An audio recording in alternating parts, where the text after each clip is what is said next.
parent that's upset? Okay. Have you ever heard the phrase, "We're on the same team"?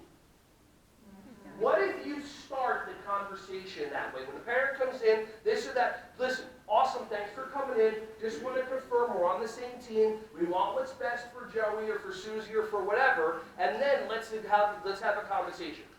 Because when people come in, usually like when you call one of the parents, what's the first thing that you should say to them? There's nothing wrong, right? Because when you call a parent, usually what happens? Right? How often do you do customer service and call parents just to let them know everything's great? How often do you call parents, hey listen, there's nothing wrong, just letting you know, one of the teachers said that Billy was having a fantastic day today, this is what they did. Just wanted to give you that heads up. To start training parents that when you call them, it's not just because there's something wrong. Make sense?